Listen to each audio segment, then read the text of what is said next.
CP Rai ji जुड़ गए हैं, हम लोग पहले सीपी राय जी की बात चलते हैं। सीपी राय जी, कांग्रेस के बड़े नेता संसद में अब नहीं जाएंगे, राहुल गांधी की एंट्री बंद। आप पूरे लोकतांत्रिक तरीकों में कैसे देखते हैं ये स्टेप? देखिए, एक कहते हैं ना कि ताबूत में कील ठोकना, अपने ही ताबूत में खुद कील ठोकना, मैं इसको इस रूप में देखता हूं। आपको ध्यान होगा इंदिरा जी के साथ भी ऐसा ही हुआ था, और इंदिरा जी आंधी बनकर के आई थी और जनता पार्टी हमारी उड़ गई थी। तो वही कुछ प्रक्रिया दोहराई जा रही है। अब शेख ये कह रहे थे कि वो अपने लोगों को रोकने के लिए कांग्रेस की मदद कर रहे हैं। ये लोग किसी की मदद करने वाले लोग नहीं है, सिर्फ अपने लिए जीने वाले लोग हैं। जानी ठीक कह रहे थे कि ये इनका अपना एक तरीका है, हर आदमी का एक तौर तरीका होता है काम करने का इनकी, और जिसकी जैसी ग्रूमिंग होती है वो अंत तक उसी तरह से अपना काम करता है। इन्होंने वो अपने बनाने वालों के साथ किया, गुजरात में किया, वो इन्होंने उस अडवाणी के साथ किया जिन्होंने इनको बचाया नहीं होता था, आज ये कहीं नहीं होते। ये सबके साथ ऐसे ही करते रहते हैं। अभी भी ये अहंकार से चूर्ण है, ये पूरे अहंकार से चूर्ण है बुरी तरह से। ये इनका अहंकार बोल रहा है, और उस अहंकार के कारण उस संस्थाओं पर जिन्होंने कब्जा कर रखा बुरी तरह से सब जगह, वो सबका दुरुपयोग करके अपने सामने वाले सबको खत्म करने की सोचते हैं, और यही इनका इरादा था। मैं शुरू से कह रहा था, 2013 से, आपको मुझे ध्यान होगा बातें मेरी, मैं कह रहा था कि अगर एक बार ये पूरे बहुमत के साथ आ गए तो जो गुरु गोलवलकर का जो इनका, तो जिनको ये गुरु कहते हैं, हम तो नहीं मानते, उनका जो इरादा था कि हमारा अखंड राज होगा, हम अकेले राज करेंगे और बाकी सब हमारे गुलाम होंगे, आरएसएस का राज होगा, और धर्मगुरु टाइप का जो राष्ट्राध्यक्ष होता है उस टाइप का होगा, कुछ एक मुखौटा होगा, सेना और सारी चीजें आरएसएस के अंडर में होंगी, और न्यायालय जो उनके अपने मन की इच्छा, जो वो कहेंगे वही आप पहनिए, जो कहें वही पढ़िए, जो वो कहें वही खाइए, जो वो कहें वही बोलिए, जो वो इरादे वाला शासन है, वो इनका असली मूल मुद्दा है। और मैं ये भी मानने को तैयार नहीं हूं, यद्यप आरएसएस को इन्होंने किनारे कर दिया, उतनी पावरफुल दिखाई नहीं पड़ती कि वो इनको बुला के इनकी हाजिरी लगवाए। और शुरू में जब सरकार बनी थी तो ध्यान होगा आपको कि आरएसएस के चीफ इत्यादि ने दिल्ली में कैंप किया था, और सारे मंत्री और फिर प्रधानमंत्री को उनके आगे हाजिरी लगा के बताना पड़ा कि वो क्या करने जा रहे हैं। उसके बाद आरएसएस मुक्त भारत का एक अभियान चला था, जिसमें जुडिशरी से लेकर सब तरह के लोग जुड़ गए, और फिर आरएसएस को बैकफुट पर होना पड़ा। तो वो अपनी जगह चीज है, आरएसएस जो सुविधा भोगी हो गई है, और वो सारे कर्म कर रही है जिसको आप उसमें कू जोड़ लीजिए, वो सारे कर्म आरएसएस के तमाम बड़े लोग, हम लोग व्यक्तिगत रूप से जानते हैं कि वो क्या क्या कर रहे हैं। तो वो परिस्थितियां बदली हैं। लेकिन ये जो आज फैसला इनका है, ये इनके अपने खुद की ताबूत में कील साबित होगा। और अब इसके आगे मैं ये देख रहा हूं कि कहीं आपातकाल की तरफ न बढ़ जाए ये, क्योंकि ये कभी भी, जो बहुत क्रूर लोग होते हैं वो आमतौर पर कायर होते हैं। जो कायर होता है वही क्रूर होता है, जो अयोग्य और नालायक होता है वही ज्यादा बातें करता है, और ये सिद्ध करने की कोशिश करता है कि उसके सामने कोई कुछ नहीं जानता, वो सब जानता है, जो निहायत अयोग्य होता है। तो ये इन्फीरियरिटी कॉम्प्लेक्स के कारण ऐसा होता है। हमेशा जो कायर होता है वही क्रूरता करता है, वही गोली मारता है, वही डकैत बनता है, वही हत्यारा बनता है। और फिर जो एक हत्या कर लेता है तो उसको अपने बचाने के लिए वो 10 हत्याएं और करता चला जाता है। मुझे शंका अब ये मुझे पैदा हो रही मेरे मन में कि ऐसा ना हो कि इस कदम के बाद ये लोकतंत्र की हत्या की तरफ और आगे कदम बढ़ाते चले जाएं।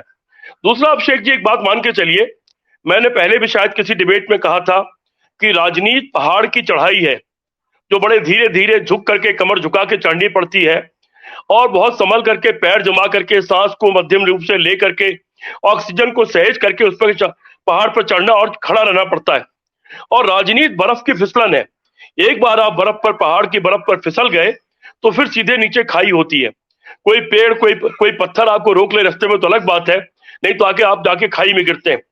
ये इनका वो वक्त आ गया है, अब ऐसा लग रहा है इनके सारे कुकर्म सामने आ गए हैं।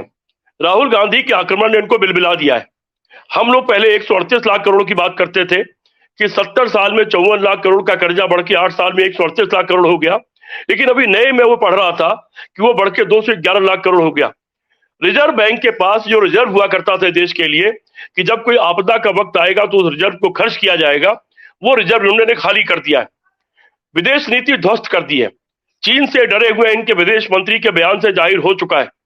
और अब अदालत का जिस तरह इस्तेमाल किया गया, अभी दिग्विजय सिंह जी बड़ा अच्छा बयान दे रहे थे कि 2017 के मुकदमे में मुकदमा करने वाले ने ही कह दिया कि अभी मैं कुछ करना नहीं चाहता हूं, अभी रोक दीजिए, सही समय आने दीजिए, फिर इस पर फैसला करिएगा।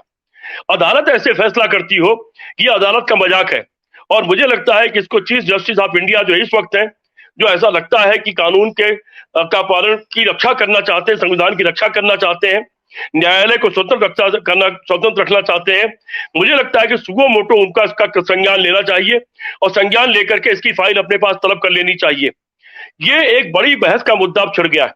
जैसे बोमई का मुद्दा छिड़ा था कि कोई राजभवन में बैठ के सरकार गिरा सकता है या नहीं, वैसे आजम खां के केस में भी हुआ। उधर अदालत में फैसला किया और अदालत के फैसले को 24 घंटे नहीं बीता, विधानसभा अध्यक्ष ने सदस्यता रद्द कर दी। यहां पर निचली अदालत ने अध्यक्ष जैसे भी हुआ 30 दिन का समय दिया हाई कोर्ट में जाकर के अपने निर्णय पर निर्णय कराने के लिए, लेकिन उसका इंतजार किए बिना तुरंत उनकी सदस्यता को रद्द कर देना यह कायरता का सबूत है। लोकसभा में अगर वो बोले होते, इस सरकार की पोल खुल जाती कि सरकार ने ये जो देशभक्त अपने को कहते थे, दरअसल ये देशद्रोही है। इन्होंने देश की जमीन भी गंवाई है, देश का जमीर भी गंवाया है, देश की इज्जत भी गंवाई है, देश की कमाई भी गंवाई है और देश की जनता को बिल्कुल कंगाल बना दिया है, देश को बर्बाद कर दिया है। ये सारी पोल तब खुलती जब संसद में बहस होती। संसद की बहस चूंकि लाइव होती, पूरा देश सुन रहा होता है, उसको लोग छापने की हिम्मत भी कर पाते हैं जब तक कि बहुत दबाव ना हो, या सोशल मीडिया पर चल जाती है, तो परत दर परत इनके सारे कुकर्म उखड़ करके आते और वो ये बर्दाश्त करने के लायक ये लोग नहीं है, क्योंकि उन्होंने कुछ भी नहीं किया। कल मैं एक किसी टीवी चैनल पर सुन रहा था एक किसी बड़े भक्त की बात, उससे पत्रकार ने पूछा कि आप 3 कोई काम बता दीजिए, पिछले 9 साल में मोदी जी ने क्या किया, 3 साल में सरकार का काम बता दीजिए। वो बड़ी देर तक सोचता रहा, फिर बोला 370। तो उसने कहा आप तो बिहार में रहते हो, 370 से आपको क्या मिला, क्या फायदा हुआ, आप कश्मीर कभी गए हो? तो चुप्पी आ गई। फिर बोला दूसरा क्या, तो उन्होंने कहा साहब वो 3 तलाक खत्म कर दिया। बोले इससे आपका क्या मतलब, आप तो मुसलमान भी नहीं हो, मुसलमान औरत भी आप नहीं हो, आपको इससे क्या फायदा हुआ, इसका आपके देश को क्या फायदा हुआ? फिर उसके बाद तीसरा सवाल आया तो फिर बगले झागने लगा। तो भक्त भी अगर 3 बातें नहीं बता पा रहे हो जिस सरकार की, उस सरकार ने क्या काम किया है, और फिर भी वो मगन हो, ऐसी हालत में जब देश को पहुंचा दिया गया है, तो ऐसी सरकार जब ऐसी स्थितियों में आती है, तो इंदिरा जी भी जब डर गई थी, और विद्याचरण शुक्ला से लेकर कई लोगों ने उनको डरा दिया था, और जब सत्ता उनको लगा कि जा रही है तो आपातकाल लगा दिया था उन्होंने, जिस पर उन्होंने बाद में खेद व्यक्त किया। लेकिन चूंकि वो नेहरू जी की बेटी थी, चूंकि आजादी की कोख से निकली हुई नेता थी, इसलिए उन्होंने अपनी गलती को स्वीकार किया और आपातकाल को खत्म भी किया, चुनाव भी कराया और ससम्मान दूसरी सरकार को अपनी सत्ता सौंप दिया। उसने ट्रंप जैसे नालायक की तरह सत्ता पर कब्जा करने की कोशिश नहीं की और कैपिटल पर जाकर के हमला कराने की कोशिश नहीं की। उन्होंने लोकतंत्र की मर्यादा का पालन किया और अपनी गलती को स्वीकार करके जिस वक्त जनता पार्टी की सरकार शपथ ले रही थी, उस वक्त जयप्रकाश नारायण उनके घर चले गए थे और उनके कंधे पर सर रख करके वो रो रही थी।